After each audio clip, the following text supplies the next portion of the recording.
Dans la paracha de cette semaine, la paracha Vaïchi, Yaakov va donner une bénédiction spéciale aux deux fils de Yosef, Ménaché et Ephraïm. Yosef n'a pas saisi la raison pour laquelle son père Yaakov a voulu bénir d'abord Ephraïm, alors qu'il n'est pas l'aîné, pensant que c'était peut-être une erreur. Yosef a donc tout fait pour que Yaakov place sa main droite sur Ménaché. On connaît l'importance de la main droite. C'est avec la main droite que nous tenons les objets qui servent aux mitzvot.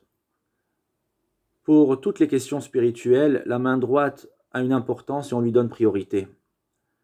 Donc Yaakov, voulant mettre sa main droite sur Ephraïm, signifiait par là qu'il lui donnait la plus grande importance.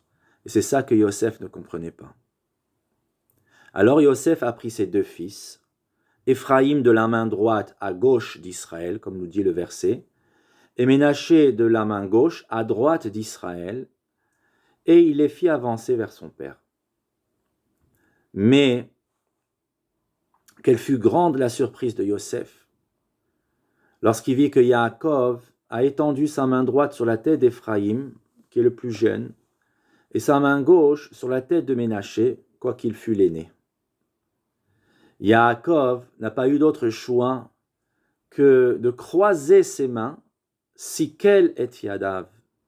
Le mot sikel signifie aussi, vient du mot également sechel, qui veut dire la compréhension, l'intelligence.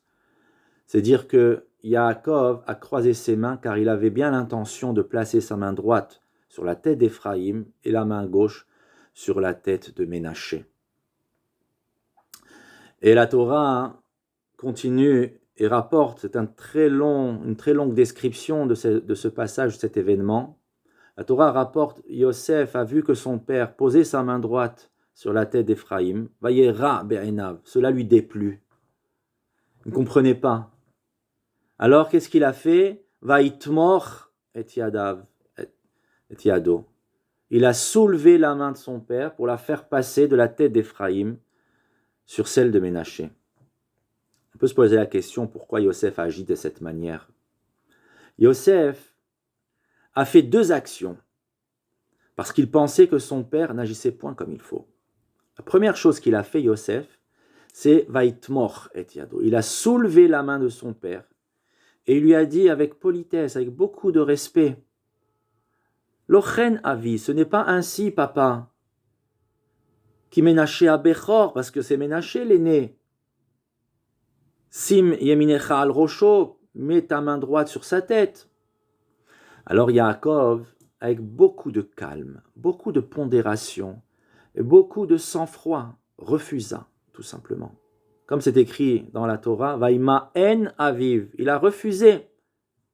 La Torah veut nous faire comprendre que Yaakov a agi avec beaucoup de lucidité, beaucoup de pondération, beaucoup de calme. Il a dit à son fils, tu sais, c'est avec cette main que j'ai combattu l'ange céleste de Esav, Sarosh et Esav.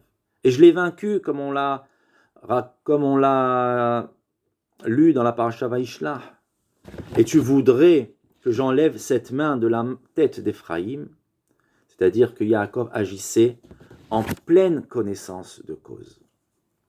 La deuxième chose que Yosef a voulu faire à ce moment-là, c'est que peut-être Yosef a pensé que Yaakov n'avait plus toute sa tête, qu'il manquait de lucidité à ce moment de sa vie. Alors, Yaakov lui a dit, Yadati, béni, Yadati, je sais mon fils, je sais. Yaakov savait parfaitement ce qu'il faisait. S'il plaça Ephraïm avant Ménaché, il le faisait en pleine connaissance de cause.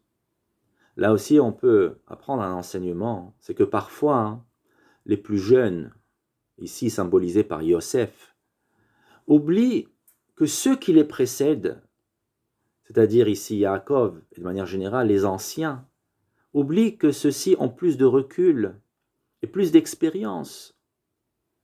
Et d'ailleurs, cet oubli conduit parfois à un manque de respect.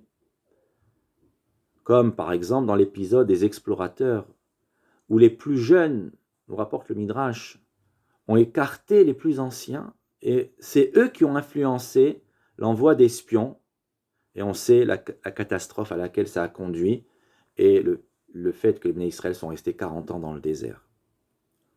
Alors, évidemment, cette longue description de la Torah a une projection sur toute l'histoire d'Israël. La question est, pourquoi Yaakov a-t-il agi ainsi? Pour répondre à cette question, nos sages nous expliquent que Yaakov a voulu fixer, pour toutes les générations, un enseignement de très grande importance. Dans la vie, il y a deux notions fondamentales qui déterminent l'avenir des peuples. La notion de quantité, kamut en hébreu, et la notion de qualité, echut en hébreu. Kamut vient de la racine kama, c'est-à-dire combien. Ce concept détermine le nombre, le poids, la foule, la multitude. Lorsqu'on voit une grande quantité, pour autant on ne peut pas évaluer les choses, on ne peut pas apprécier, on ne peut déterminer le caractère des personnes à partir de la vision d'une multitude. Nous n'avons qu'une information floue, parcellaire sur le groupe, sur le peuple, sur l'assemblée qui se dresse devant nous. Le terme echut, lui, est de la même racine que c'est-à-dire comment, c'est-à-dire qui donne lieu à une analyse plus poussée, plus profonde, quelque chose qui va donner une information de manière plus profonde, qui va donner des indications sur les traits de caractère, la volonté ou l'énergie des personnes, leur sensibilité et leur cœur, et surtout leur cœur, donc leur intériorité.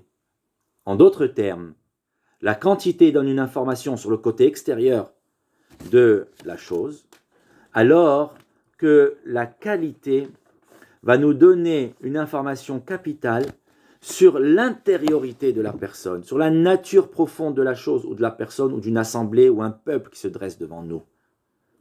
Et surtout, il ne faut pas se tromper et croire que la quantité l'emporte. Bien que de nos jours, cette notion prend de plus en plus d'importance. On le voit dans les réseaux sociaux, le nombre de vues, l'audimat, les manifestations, c'est celles qui comportent le plus grand nombre de personnes qui réussissent, incroyable. Ou encore la consommation à outrance, le matérialisme, la société de consommation. Tous ces exemples font appel à la kamut, à la quantité. Les deux frères, nous disent les sages, symbolisent ces deux notions. Ménaché a été béni par le nombre. Avant l'entrée des Bnei Israël en terre promise, leur nombre s'élevait à 52 700, un nombre très important, avec une croissance très importante, alors que la tribu d'Éphraïm s'élevait à 32 500 personnes. Mais d'un point de vue de la qualité, Ménaché n'a pas produit de personnage aussi important qu'Éphraïm, comme rapporté par Rashi. Rashi rapporte cet enseignement dans la bouche de Yaakov. On peut certes citer comme descendant de Ménaché, Gidon, qui était un descendant de Ménaché, par l'intermédiaire duquel Dieu a opéré un miracle, comme c'est rapporté dans Rashi. Ou encore Iftah, Hagiladi, lui aussi descendant de Ménaché, et qui, tous les deux, Gidon par exemple, ou Iftah, sont des juges de l'époque des Shoftim, mais ces derniers sont plutôt considérés comme des chefs militaires plutôt que comme des prophètes. Comme par exemple, c'est rapporté au sujet de Iftah. Iftah a été accompagné d'hommes vides qui firent avec lui des incursions. C'est dire que le niveau spirituel n'est pas le niveau spirituel attendu par la Torah, par le Tanakh. Alors que d'Éphraïm descend le successeur de Moshe Rabbeinu, Yehoshua bin Nun, comme le rapporte Rashi, qui donnera sa terre à Israël, qui a été le conquérant. C'est lui qui a fait la conquête, qui a succédé à Moshe, qui a conquis et qui a fait partager le pays de Canaan entre les tribus. Et c'est également Yehoshua bin Nun qui enseignera la Torah à tout Israël. Et comme c'est écrit dans la bénédiction de Yaakov, Vezaro, Malet Kola Olam, c'est-à-dire que dans sa descendance, c'est-à-dire Yehoshua, qui est de la descendance d'Éphraïm, il va fasciner le monde entier par son prestige et par son renom, comme c'est rapporté par le Midrash Tanhuma. Alors, Éphraïm, peu nombreux, mais qualitativement une importance, à tel point que dans le Tanakh, lorsqu'on veut parler d'une personne de haut niveau, dotée de grandes qualités, quelqu'un qui a des manières royales, on parle de Ephrati, de la même racine que Éphraïm. En Égypte, Éphraïm comptait parmi les dignitaires fréquentant la cour royale, d'où le terme de Ephrati. Alors en conclusion de notre enseignement, de notre drasha, Yaakov, notre patriarche, a vu en prophétie l'avenir du peuple d'Israël et des différentes tribus. Comme rapporté dans la bénédiction de Yaakov, Yesimcha Elohim ke'Ephraim vechimnaché. Dieu te fasse devenir comme Éphraïm et Ménaché. Le peuple doit certes croître en nombre, comme la symbolique de Ménaché. Mais surtout, ce qu'il faut retenir, que l'essentiel, dans notre conception, c'est la qualité, c'est l'essence, la valeur, le mérite, l'effort. C'est pourquoi finalement, en pleine connaissance de cause, et malgré les protestations de Yosef, il plaça Éphraïm devant Ménaché. Shabbat Shalom, chers amis.